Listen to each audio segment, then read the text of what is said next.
Queridas irmãs, queridos irmãos, muita paz a todos, com muita alegria que retornamos à casa de Glacos para estabelecermos um diálogo de coração para coração,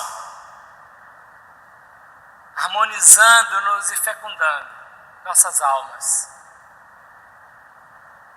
no anseio mais profundo de podermos nos unificar com Deus, plenamente, no seu reino bendito. O projeto é auspicioso, mas nós já aprendemos que precisamos perseverar. Decididamente prosseguirmos na jornada para atingirmos o desiderato colocado desde sempre. O Cristo perante o mundo. O que vos parece do Cristo? Um filósofo católico, espiritualista, debruçando sobre o enigma Cristo, escreveu um livro, Roberto Holden. O que vos parece do Cristo? E é preciso que haja uma reflexão em nós sobre essa instância espiritual chamada Cristo. Nós já aprendemos do reino mineral, do reino vegetal, do reino animal, do reino humano, do reino angelical, mas agora nós estamos diante de alguém que está no reino de Deus. Diante de um ser filho, criatura pura, que atingiu o mais alto patamar evolutivo possível a um espírito, e dentro das grandezas que serão sucessivamente ampliadas, porque não há uma estagnação no processo de aproximação sucessiva a Deus, nós estamos diante do Cristo. Cristo que agora para nós, deixando as abstrações teológicas, filosóficas,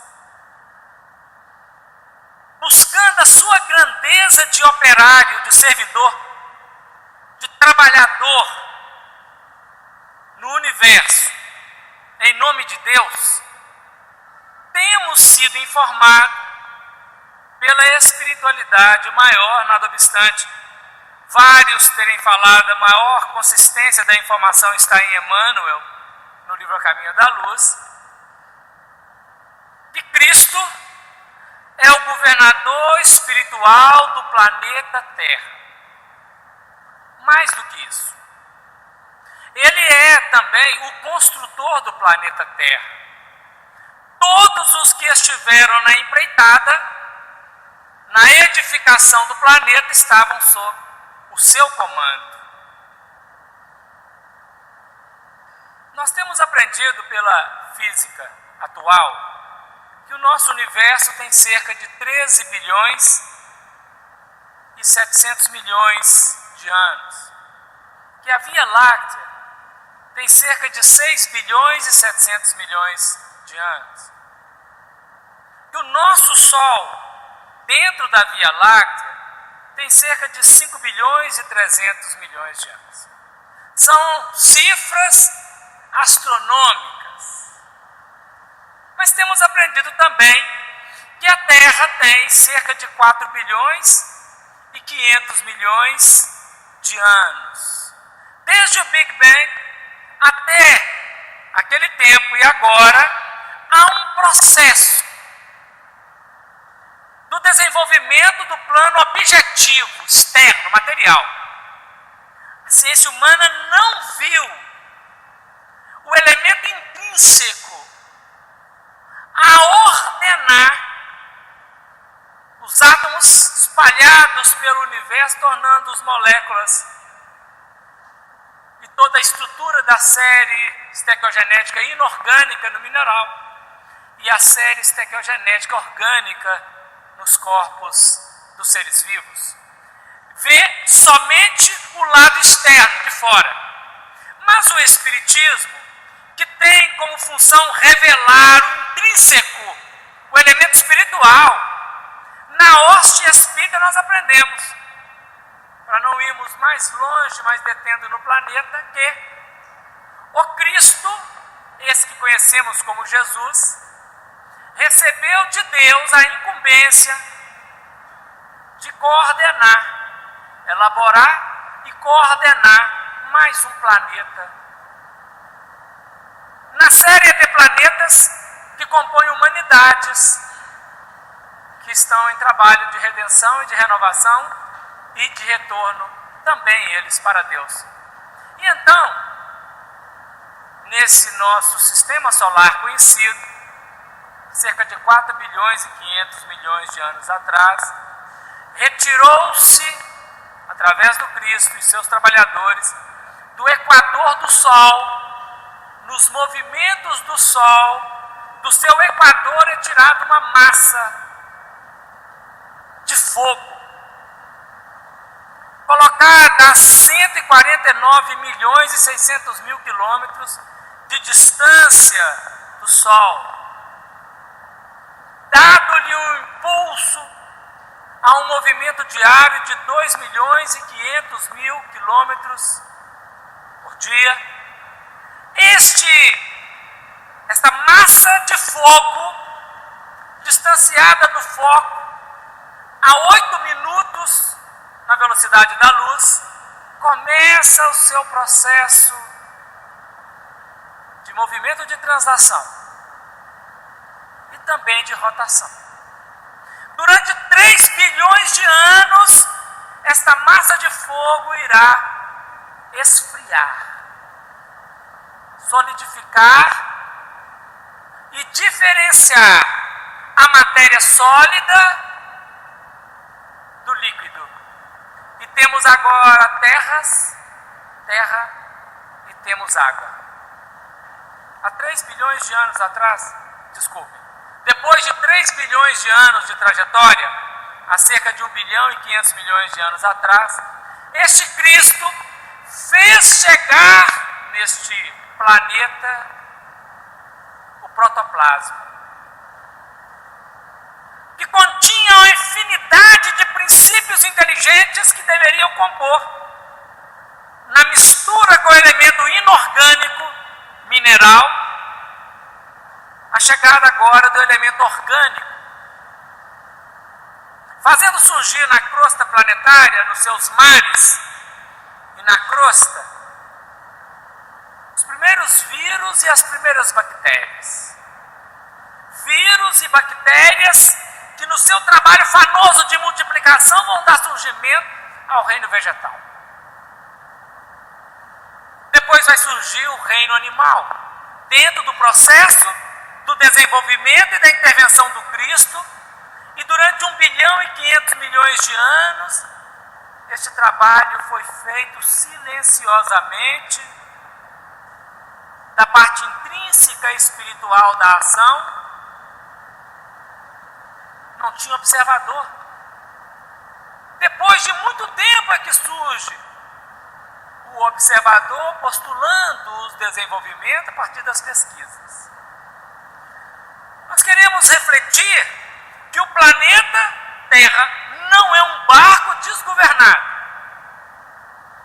Os sistemas planetários, sistemas solares, os sistemas galácticos não são obras do acaso.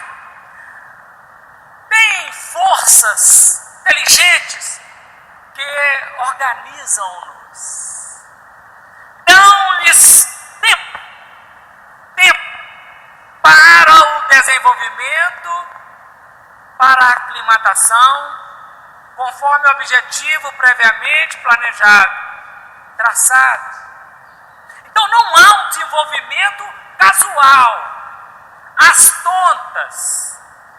Certa feita, numa palestra de Werner Heisenberg, postulando sobre os processos do Big Bang, numa tese materialista, onde a explosão da matéria em dado tempo, no infinito, gerou tudo isso que existe, do caos, da desordem, teoria do caos.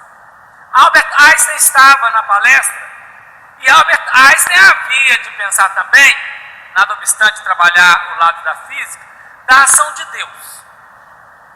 Mas o Werner Heisenberg não estava preocupado com isso. E o Einstein pediu uma parte, levantou o dedo e disse a ele: o santo Deus não joga dados. Porque a tese, ela era colocada de uma maneira como se fosse a matéria que se organizasse por ela própria pelo acaso. Mas o Einstein queria dizer que havia um elemento organizador. Não é a matéria que se organiza por si própria, ela é organizada. Mas o Werner Heisenberg repetiu para ele, e a conversa parou ali e continuou. Diz assim: o santo Deus não só joga dados, como ele nem sabe onde os dados caíram. Foi esta a postura do Werner Heisenberg, que eu não sei se hoje ele pensa dessa maneira, mas naquela ocasião pensava daquele jeito. Mas nós estamos às voltas com as ideias do evolucionismo, que exclui Deus do ponto de vista da matéria. E nós estamos às voltas com o criacionismo, que pensa na ordem de Deus. E as escolas humanas sempre disputam entre elas a primazia da orientação. E nós temos aprendido com Siddhartha Gautama que o caminho do meio é sempre o mais correto. Não só criacionismo, mas também evolucionismo. Não só evolucionismo, mas também criacionismo. A criação vem de Deus, a evolução é decorrência do processo. Então, o Cristo, organizando o planeta há 200 mil anos atrás, então já depois de 4 bilhões e 500 milhões de anos, nos últimos 200 mil anos, faz surgir na Terra a experiência biológica humana. O primeiro homem, chamado Homo sapiens, aquele que com a coluna ereta, verticalizada, um cérebro de 1,3 kg, consegue pensar continuamente. O pensamento contínuo define a mudança radical do animal para o homem. Isso não é um processo do acaso, é um processo de intervenção espiritual que vai decorrer no tempo, até os dias de hoje. Nós estamos pensando no planeta. O planeta tem a sua estrutura organizada e a dinâmica operacional nesse planeta começa a dar-se, chamado mundo primitivo. Durante 160 mil anos, este mundo primitivo irá organizar várias raças, apresentar essas raças no solo planetário. Algumas delas deixam registro, a raça Lemúria e a raça Atlante, mas as duas outras primeiras raças não deixaram registro, segundo Emmanuel. E depois de 160 mil anos, há 40 mil anos atrás, houve um plus neste Homo sapiens. É chamado o momento da revolução cognitiva por parte dos materialistas. Quem lê o livro Sapiens, best-seller lançado agora recentemente, verá o autor debruçando sobre uma revolução cognitiva no Sapiens, superando o Neandertal. E no pensamento que se coloca é o Sapiens Sapiens, 40 mil anos atrás. Nós somos informados por Emmanuel que este Sapiens Sapiens, essa revolução cognitiva, ela coincide e ela é decorrente do trazimento para a Terra de milhões de espíritos degradados de um outro sistema da Capela, é um outro sistema solar, na constelação do Cocheiro, que está a 42 anos-luz da Terra, trazidos por Jesus, degradados lá, colocados cá como vanguardeiros do progresso, trazem essa revolução cognitiva. Então veja que a ciência observa a história humana e o Espiritismo nos dá o fundamento do que subjaz, com a atuação do Cristo Jesus no planeta, organizando os seres, esses agora degradados, colocados cá, para serem enxerto revitalizador naqueles que eram do planeta. E para diferenciar agora nós temos os capelinos, os que foram degradados de lá, trazidos para cá, 40 mil anos atrás, e os autóctones, aqueles que emergiram no planeta desde o mundo primitivo. Essa história vai se dando dentro dos seus movimentos naturais, sem maiores delongas, até 12 mil anos atrás. 12 mil anos atrás, 12 a 14 mil anos atrás, terminada uma era de gelo, não uma era glacial, uma era de gelo que durou 13 mil anos. Depois dessa era de gelo, terminado, começaram a se organizar estes que estavam vinculados agora ao planeta, a maioria desencarnada, uma minoria encarnada devido à era de gelo, começam a organizar-se enquanto povos mais próximos de nós. O primeiro grande povo a se organizar é o povo chinês, composto em sua maioria de autóctones. Lá, alguns destes degradados, um tanto quanto melhores, encarnaram e levaram a mensagem de espiritualidade pela primeira vez na crosta planetária de forma consistente. Forri é o primeiro a ser falado pelo mundo, que lhe dá uma data de 3 mil anos antes do Cristo. Emmanuel coloca cerca de 10 mil anos antes do Cristo. As datas dos encarnados sofrem alterações com o tempo, as dos espíritos permanecem, porque eles estão com os arquivos espirituais. Depois da China, a Índia, já composta em sua maioria na orientação de capelinos, porque não misturaram com os degradados, com os autóctones. Criaram sistemas de castas. Nós encontramos Vyasa. Vyasa viveu 7 mil anos antes do Cristo. Depois nós temos vários outros mestres, até Krishna e outros tantos que a Índia produziu. Depois o Egito. Cerca de 5 mil anos antes do Cristo, as dinastias dos grandes faraós no Egito mandaram construir as pirâmides. Definir patamares de uma sabedoria ainda hoje não alcançada por todos nós que aqui ainda permanecemos. Depois o povo hebreu, cerca de 4 mil anos antes do Cristo. E nesse entrelace com esses 4 grupos que eu disse agora, nós temos a Europa. O povo europeu é um povo que migrou da Índia para aquilo que chamamos hoje Europa. Eram espíritos materialistas, eram espíritos que não estavam adstritos à questão espiritual. E a Índia, desde o primeiro movimento na segregação, os hindus, exilados de capela aqui na Terra, estabeleceram uma teocracia e um estado de espiritualidade, um sistema dentro de tudo que nós conhecemos hoje da meditação e da yoga, na busca da divindade. Todos os patrocínios que eles trabalharam para o campo espiritual. E esta escola, alguns milhares de espíritos, escolas charvakas, na Índia, não acordavam com a espiritualidade, então eles saíram da Índia e migraram para o Ocidente. Chegaram na Grécia, da Grécia para Roma. Não tinha nem Grécia nem Roma, eles vão fundar todo aquele processo, né? E depois para toda a Europa, conforme as suas subetnias, conforme as suas constituições de identidade psi, línguas, sistemas, criaram as etnias da Europa, né? Depois o extremo ocidente, nosso caso aqui. Bom, todos esses processos estão sustentados pela orientação do Cristo, que ainda não encarnou no planeta. O Cristo que organiza o planeta, organiza a habitação,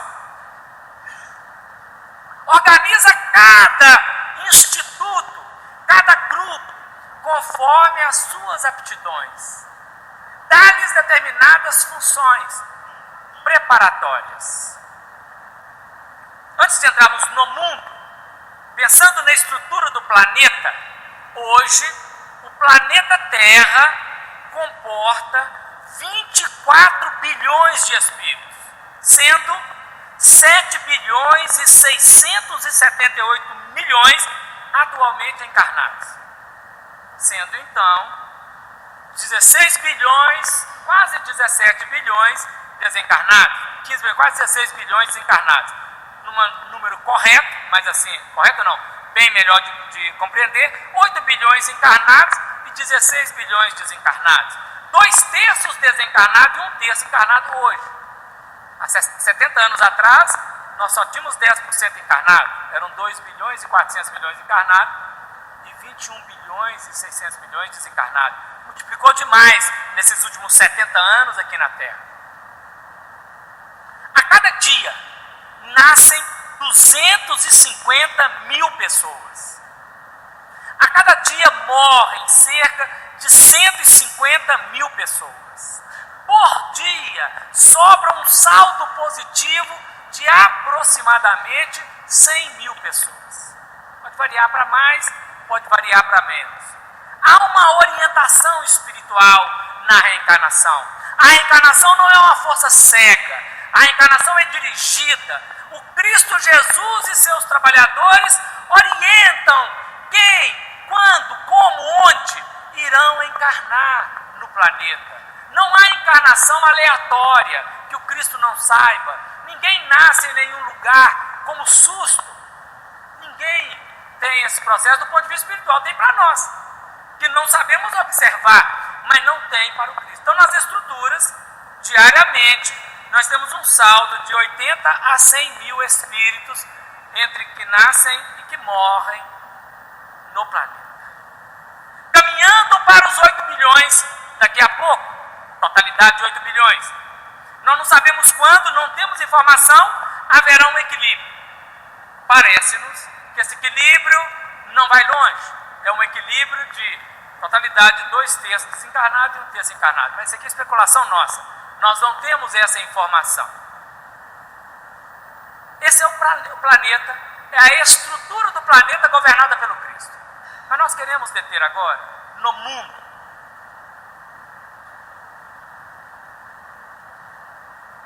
Planeta é a estrutura.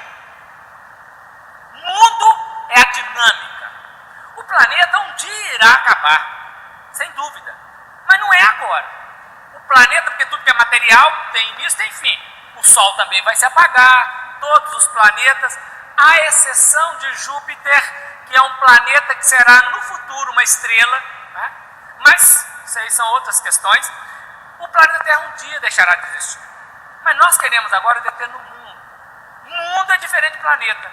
Mundo é a dinâmica dos habitantes do planeta. Isso nós queremos fazer uma didática de entendimento para pensar fim do mundo, para pensar que mundo é esse que vai ter fim, né? Quais são os postulados de fim do mundo? Porque desde que começou a ter religioso na Terra, o religioso quer que o mundo acabe, está querendo pôr fim no mundo.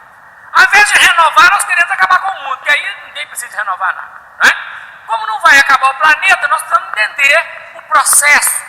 E aí, Allan Kardec, na sabedoria espiritual, escreveu o Evangelho segundo o Espiritismo, buscando uma frase de Jesus que diz assim: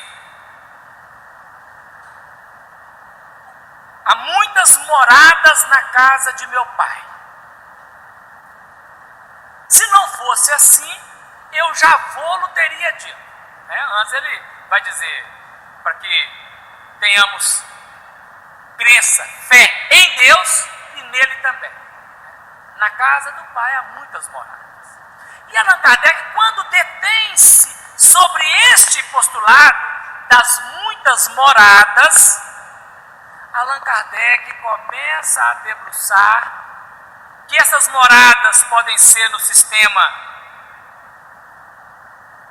universo material, mas também podem se deter no universo espiritual. Ou seja, cada mundo tem as suas esferas semimateriais, semi-espirituais. São mundos, são moradias. Mas quando Kardec trata da humanidade, quando trata de todos nós, na operacionalidade, ele chama de mundo. E ele diz assim: o planeta Terra, nas suas diferentes etapas, obedece a uma série progressiva e que ela pode ser chamada assim. Foi Kardec quem escreveu, juntamente com Santo Agostinho, o espírito orientador. Outros orientaram, mas principalmente Santo Agostinho. Vamos fazer só uma pequena digressão. Porque Santo Agostinho, quando encarnado no século IV para V da era cristã, Santo Agostinho, ele foi um dos pais da igreja. Santo Agostinho debruçou sobre o problema dos demônios, dos íncubos, dos súcubos, sobre o problema do bem, do mal, sobre o problema da criação. Santo Agostinho esteve antenado e ligado, mas o sistema daquela ocasião, ele é o organizador da teoria, da teologia católica, um deles, estava ainda faltando determinados elementos, porque a reencarnação tinha sido tirada de lado, a mediunidade não podia ser trabalhada, e outros aspectos.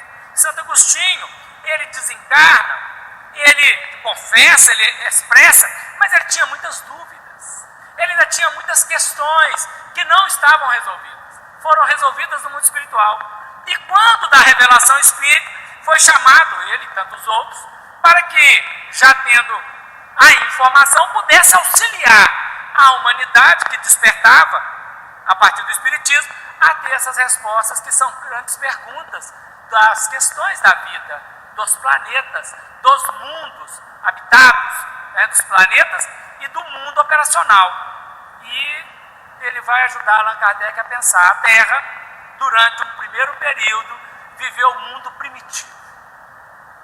O mundo primitivo, ele vai desde o Homo sapiens até a chegada de Jesus no planeta. Com a chegada de Jesus, termina o mundo primitivo. O mundo primitivo, quando conseguiu um ápice no seu processo evolutivo, nós vamos encontrar, cerca de 1760 anos antes de Jesus nascer, Hammurabi. Hammurabi foi um rei na Mesopotâmia. Ele foi o 8º rei na Mesopotâmia, na dinastia de reis da Mesopotâmia, descendentes semitas. Hammurabi, nas orientações espirituais com as quais ele tinha contato, ele estabeleceu um código, chamado Código de Hammurabi. São alguns itens de lei que começava a ordenar e organizar a relação das criaturas aqui na Terra. Esse sistema de leis do Código Hammurabi passou à humanidade com o nome de Lei de Talião. Talião não é exatamente um rei, não teve uma personalidade. Talião é uma corruptela linguística da expressão tal qual. Tal ato, tal efeito do ato, que é a lei chamada olho por olho, dente por dente. Então, quando Hammurabi organiza esse sistema, ele estabelece, a partir do reinado dele, na humanidade, que determinada cena tem a punição estrita naquele mesmo patamar. Se alguém arrancou o olho de alguém, ele ia arrancar do olho. Se matou, ele é morto. E assim sucessivamente. Esse código vigiou por um tempo, e daí a pouco vem um missionário para organizar melhor esse patamar de ideias enviado por Cristo, porque todos os que vieram antes foram enviados por Cristo, não teve nenhum que veio por si próprio. Todos os grandes mestres orientadores da humanidade estiveram aqui sob a orientação do Cristo, fecundando o planeta primitivo, com a maioria esmagadora primitiva, materialista, sem conhecer muita questão espiritual, que estava só nas escolas dos iniciados, na China, no Egito, na Índia, em Israel, na Grécia. Não tinha vez o povão, nunca teve. E aí surge a figura de Moisés. Moisés nasceu cerca de 1350 anos antes de Jesus. São 14 séculos, 15 séculos aproximadamente antes de Jesus ter nascido. E Moisés vem com a incumbência de organizar e sintetizar todo o pensamento ancestral. Tudo aquilo que a humanidade produziu antes dele. Vai para o Egito, é criado no Egito, nasce de hebreu, é criado no Egito, aprende a doutrina do Egito, aprende a doutrina da Índia e estabelece, saindo de lá, com a orientação espiritual, a lei de justiça, que extrapola um pouco o olho por olho e dente por dente. Mas a base é o olho por olho e dente por dente, de Hammurabi. E Moisés também apresenta ao povo uma ideia que dali para frente irá definir toda a trajetória humana, que é o monoteísmo. Vai crescer no monismo, ideia que vem pela frente. Mas com Moisés retira o politeísmo, elimina as expressões dos vários deuses e apresenta a ideia da unidade divina. E aqueles antigos deuses são agora operários que laboram em nome daquele Deus, servindo-o na causa do progresso planetário. O Cristo está agindo no mundo, preparando o mundo. O mundo primitivo vai ganhando campo agora de ordem, e aí surge Jesus, que nasce no tempo adequado, preparado, planejado por Ele próprio, prevista a sua vinda pelos profetas, porque Ele próprio, seus emissários, inspiraram os profetas para que assim escrevessem. Todos os povos da antiguidade esperavam o Messias, na Índia, na China, no Egito, na Mesopotâmia, na Babilônia, na Pérsia, onde pensarmos, os povos ancestrais esperavam o Messias. Por quê?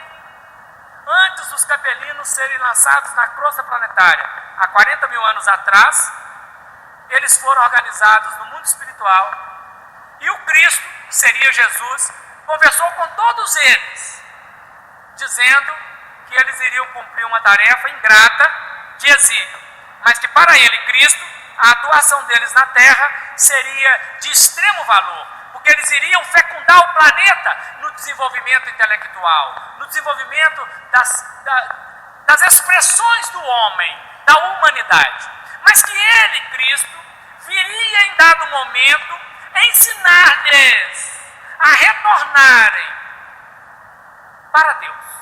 Se for para capela, mas retornar para Deus, porque todos os da terra, os capelinos, estavam perdidos da casa de Deus, perdidos do endereço de Deus, ausentes da vida, acreditando que Deus é que é o grande ausente. Não, Deus é a grande presença. O Espírito é a grande presença, a matéria é a grande ausência.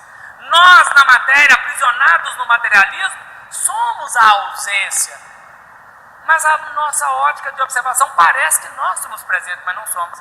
Presente é Deus, presente é o Espírito. Nós somos ausentes que precisamos nos tornar presentes. Então o Cristo definiu: estarei convosco no tempo adequado. Os povos o esperavam, mas o Cristo escolheu nascer na tribo de Israel, no seio do povo hebreu. Logicamente, era o povo mais bem preparado para acolher a mensagem redentora e espargi-la pela humanidade.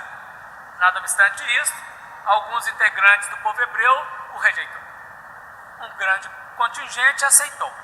Mas quanto coletividade, o povo hebreu ainda hoje não o aceita enquanto orientação messiânica. E aquela mensagem tinha que ser irradiada. Quando Jesus nasce, quando nasceu o Cristo e assumiu o nome de Jesus, nome orientado por Gabriel para José, que lhe colocasse esse nome, ele inaugura na terra um mundo de expiações e provas, que tem uma duração de apenas dos 2000 anos. Está acabando agora. Expiações e provas é um fenômeno muito rápido, porque ao inserir a linguagem do amor, ao inserir a linguagem do perdão, ao inserir a linguagem da virtude, ela elimina e precisa retirar a linguagem do tal e qual. Jesus define no Sermão da Montanha: ouvistes que foi dito aos antigos, olho por olho, dente por dente. Eu, porém, vos digo, amai os vossos inimigos. Ele abre um outro horizonte: orai pelos que vos perseguem, caluniam, bendizei os que vos maldizem, fazei bem aos que vos fazem mal. Então, com este novo processo, definindo uma nova ordem de sistema, não está destruindo o antigo, mas está trazendo uma lei nova, está trazendo um âmbito novo de atuação, naturalmente agora, antes que o Espírito que errava, errou, apanhou do mesmo jeito, estava tudo certo. Mas com a inserção da misericórdia, do perdão, da compaixão, da bondade, da genuinidade do perdão, naturalmente, quem não consegue estabelecer dentro das linhas da causa uma ação consciente, consistente, ele não é somente punido naquilo que ele pecou, tem um problema consciencial. A expiação e prova vai gerar um problema chamado consciência. Lógico que a consciência já existe, desde Adão e Eva, no sentido metafórico. Mas o problema não é ela existir, o problema é o Espírito acessar. Até antes do Cristo, poucos de nós conseguimos acessar consciência de culpa. Conseguimos olhar o outro e sensibilizar diante da dor do outro. Ainda é possível encontrarmos na atualidade pessoas que ferem, que matam, que não sentem nada. Nós os chamamos de psicopatas. Mas saindo do psicopata estrito senso, nós muitas vezes somos insensíveis à dor do nosso irmão. Mas Jesus trouxe o plano de expiação e prova, que era o elemento gerador de consciência acessível diante do outro, para refletir na ação do outro que o feriu e refletir na própria ação que pode ferir. E esse elemento abre um mundo de expiações e provas. Mas esse mundo de expiações e provas, ele é característico do predomínio de espíritos negativos diante da lei de Deus. Espíritos que preferentemente optam pelo mal, preferentemente optam pela materialidade, pelo materialismo. Como o mundo, que é a dinâmica dos espíritos que habitam certo planeta, ele também evolui, ele também qualifica e melhora. O Cristo determinou tempo para todos os fundamentos e ele determinou que após 2000 anos de expiação e prova precisaria entrar num outro mundo, chamado mundo regenerador, mundo da regeneração. Então é o fim do mundo de expiações e prova e o início do mundo de regeneração.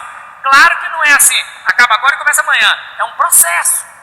É um processo que nesse caso tem 200 anos de duração.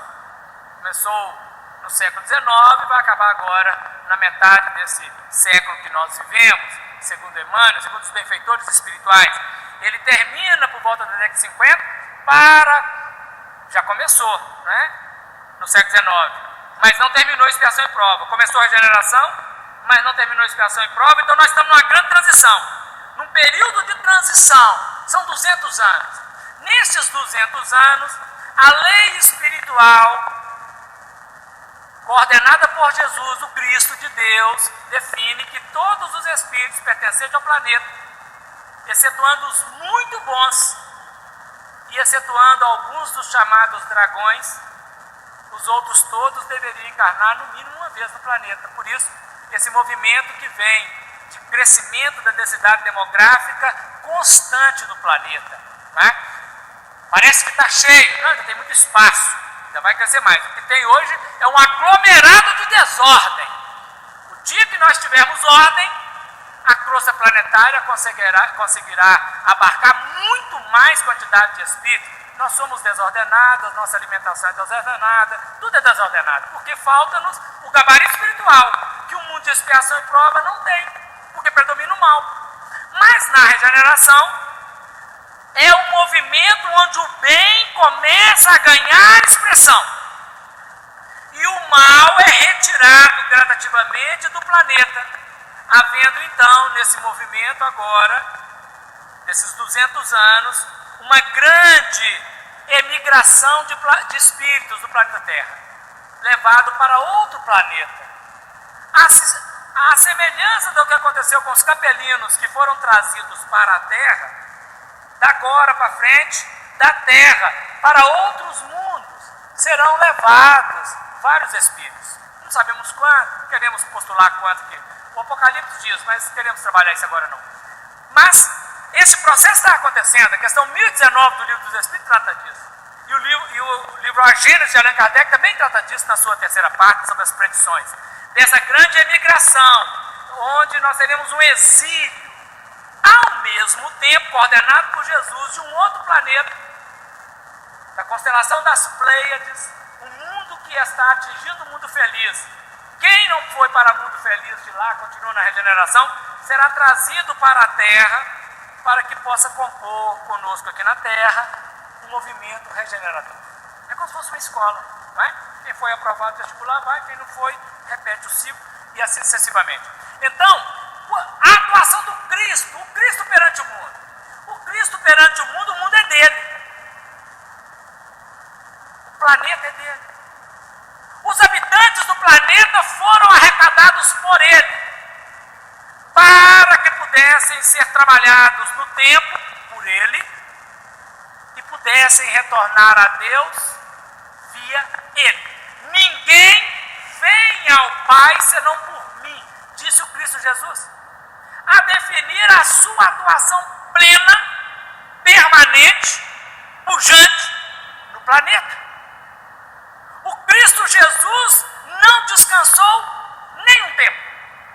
Permanece impávido, atuante, plenamente vigilante, proporcionando a todos os tutelados dele a condição de poderem retornar a si próprios, ao encontro de si mesmo, o autoencontro, e ao encontro de Deus, se lhe observarem as orientações.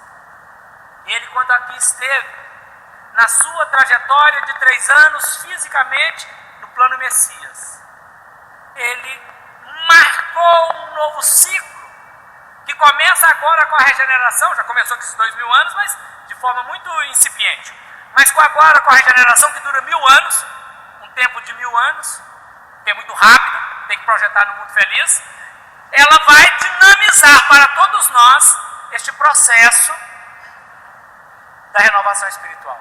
E quando nós falamos de tempo, só para ter uma imagem, imagine um grande ímã, e imagine uma limalha de ferro.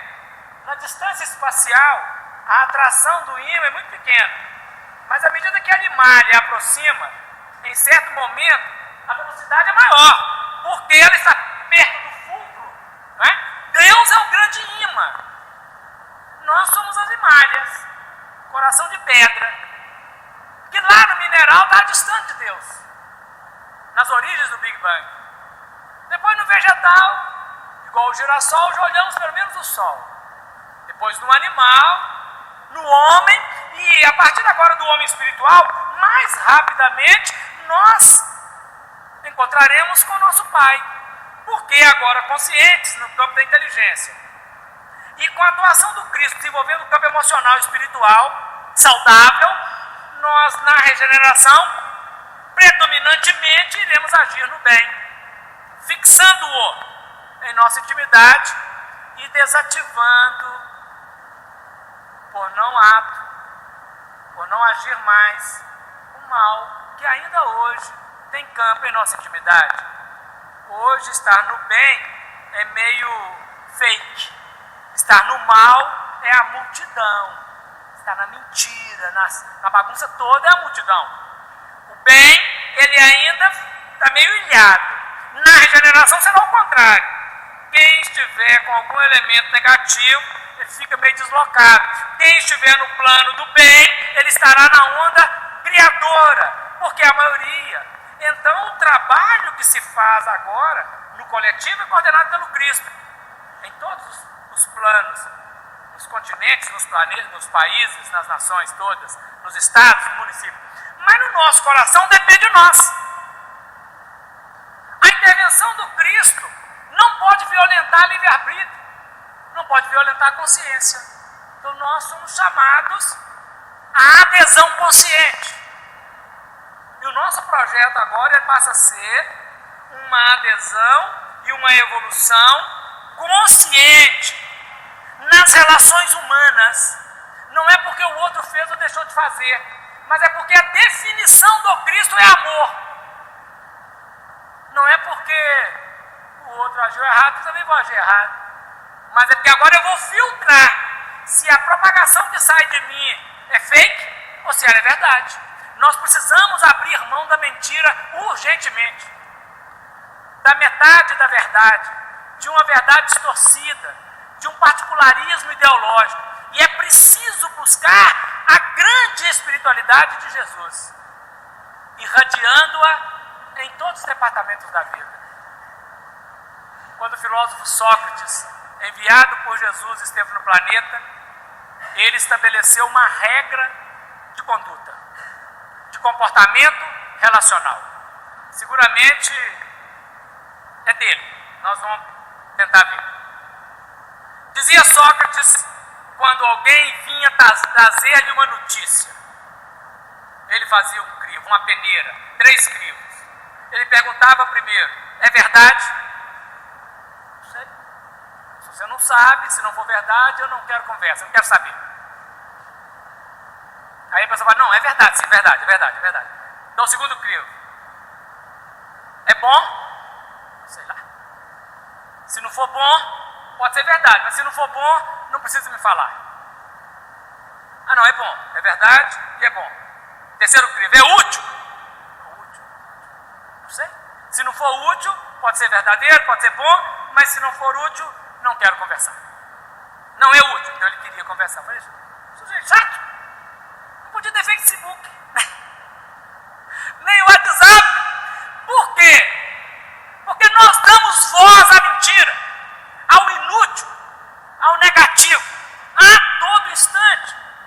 E para nós, não é para o outro, mas é para nós, precisamos aprender a filtrar as coisas que chegam. E o mal deve morrer em nós. E de nós deve partir o bom fruto, sob a tutela do Cristo, que é o governador do planeta, que é o nosso mestre, nosso Senhor, nosso guia e nosso modelo. É o Cristo no mundo, perante o mundo e nós mesmos, ajudando-nos a atingir patamares melhores na nossa evolução. Queridos irmãos e irmãs, muita paz a todos, muito obrigado pela atenção de vocês. Desculpa as nossas incoerências, que Deus abençoe a jornada. Feliz 2019. Muita paz.